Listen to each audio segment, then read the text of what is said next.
When do you ever get the chance to play a chess master? In this video, I will show you the game between international master Shreyas Royale with the white pieces and with black Victor Jones. So my brother is taking on this master at Chess Fest back in Sunday the 7th of July 2024. Here we go. 3, 2, 1, here we go.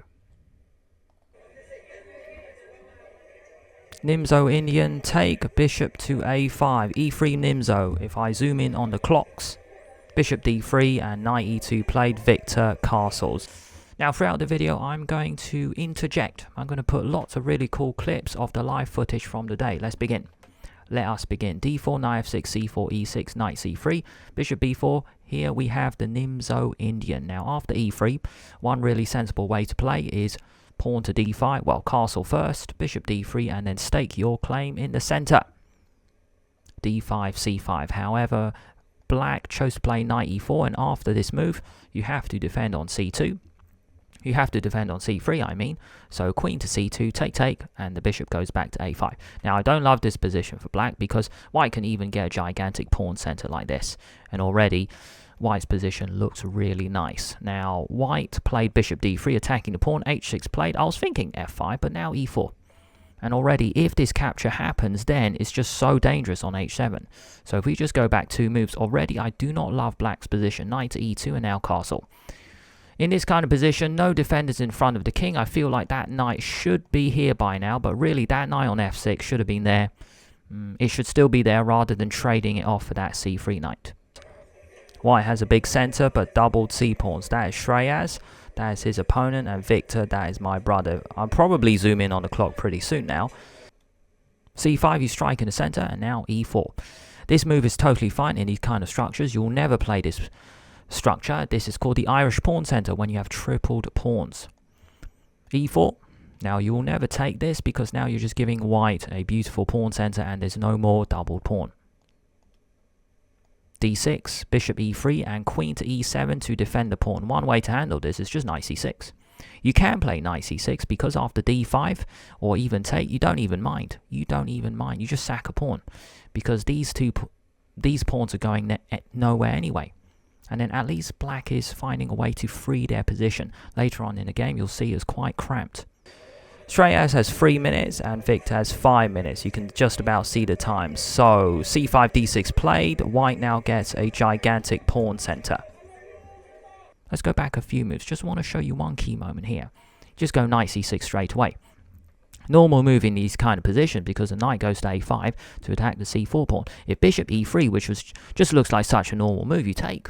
And black might be back in the game. Knight b4, you hit both the bishop and the queen. It moves back, take. And now something like this. I feel like even though white has the center, you have the bishop pair to fight against it. So that was one chance missed by black.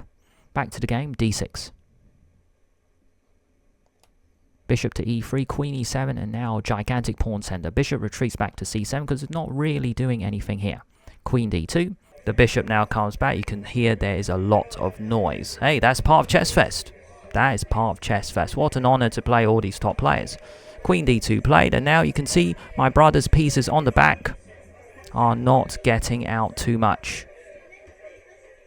Rook e8 played. I zoom in on the clocks. 2 minutes against 4 minutes at the moment. And this journey for the knight is typical in the Nimzo. Now, the reason it doesn't work here is because I think white can play really fast. d5, hit the knight, and then hit the structure again. Why am I showing this variation? Because if take, but if you go here, it's just a normal motif, f6, you just blow open. Just blow open the king side, and it looks like black is in big trouble. So let's go back a few moves. It's a normal motif. Imagine if white does nothing here. Here, well, it's not really nothing. Like, just a nothing move. That's not really a nothing move, but I just wanted to show you this motif. You're just ganging up on that pawn. It doesn't even matter if you lose that pawn, because even this still looks a bit too strong. So, let's go back to the game. Let's go back a few moves here. Queen d2, rook e8, planning to open up the e-file later. Rook f3, swing the rook over in order to start a kingside attack. This is looking very strong for white. We are 4 minutes in the video. Let's hurry up. Rook f3 has been played. What's the idea of this? Swing the rook over to g3, start kingside attack. Victor's rook, black's rook is on e8. Need to strike in the center. What are the pieces doing all the way back home? 3 minutes 50 versus 2 minutes 36. I zoom in on the clock because that's the cool thing about using your smartphone. I'm going to readjust the view. It's ×1 and now ×2. Just change the angle, make it exciting for the viewer. So my brother has to act now. Knight in the game because you're going to swing the knight also to the king side. Rook g3, good attacking move. If you just look at white's position, it's just such a big position. Knight d7, the knight can come to f6, or knight here as well. Rook g3, why not? That's why you put it there. Also, that rook can come in the game pretty soon. Just building an attack, so I need to talk to my brother about this opening, because it doesn't look good at all, really. But hey, it's just my opinion.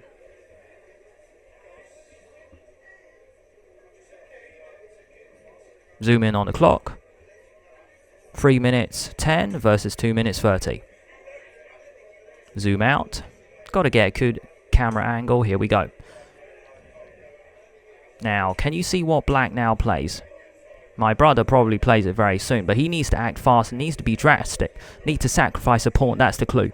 That's the clue. You can see Stuart Conquest, Gavin Moore, Chris Ward over there. These are the Chess Fest Masters back in Trafalgar Square, Sunday, 7th of July, 2024.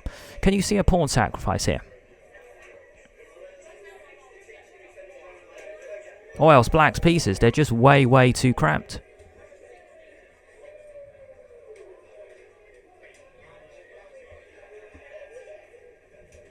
F5, he plays it. F5, it looks like a pawn blunder. No, it is a pawn sacrifice. Fair enough. Or else you are getting squash. Even on the previous move, you can play F5. So maybe he could have played that. But Rook G3 chosen. F5, strike in the center. You've chucked a pawn, but not really getting your pieces in the game. Take, and now knight has to come to F6. I asked Shreyas after the game, and Victor as well. Is that a mistake? No, looking back, I think it's a good pawn sacrifice because you've got to get pieces in the game. Bishop takes F5 played, now knight F6. I thought knight F8 was another option, but here Victor plays a pretty cool move. I was actually thinking knight F8 because in the game, the bishop went to G6. But then the knight went to E4, which we will see very soon. And here, a cool move is you actually keep the bishop. And then, well, this bishop is still a very aggressive piece in the attack. I was thinking this. I mean, this is still good for white. F5.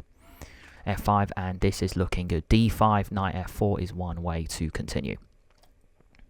Just want to show you this really cool tactic. D5, if knight F4, if take F6. What a move. What a move. I had to show you this because Lee Chess, well, Stockfish showed me this variation. Take, and then knight H5, you're coming into G7. Right, let's go back to the game. So, in this moment, knight F6, and now bishop G6. You hit the rook, you don't move it. That's the point of moving the knight to F6. We gain a tempo on the queen and the rook. The knight goes to E4. Take.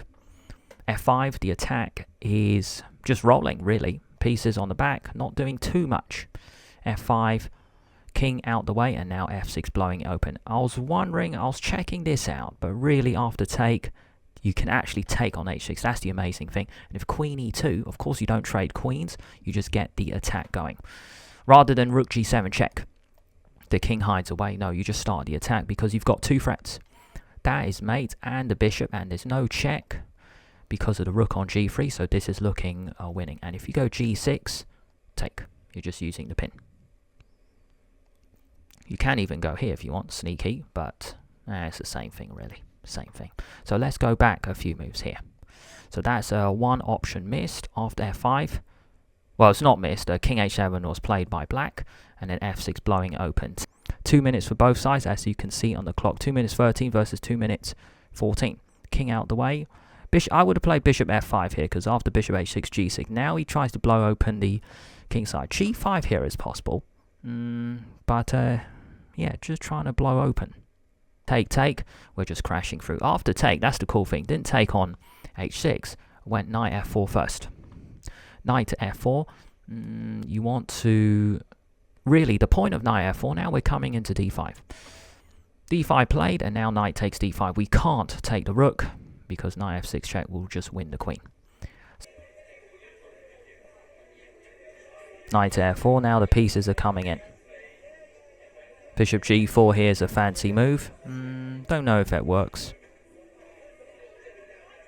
Pawn to d5 doesn't work because after take and now knight f6, that's the move. Black missed. So this is looking like a crushing attack. Let's just go back a couple moves. After d5, knight takes d5, the bishop drops back, and now rook f1. If we look at the difference in the piece quality, all the pieces are back home. The only active piece is the queen, whereas every white piece is in the attack. Every single piece is in the attack. A crushing game today. Zooming in on the clocks. 2 minutes for white and 1 minute 23 for black. Zoom back out. Bishop to e6 played, and after knight takes f6 check.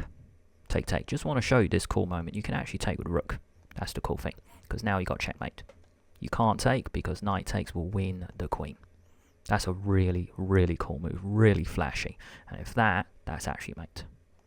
That would have been a really cool finish. However, in the actual game, knight takes f6 check. Take, take. Bishop back in the game. Knight takes f6 check.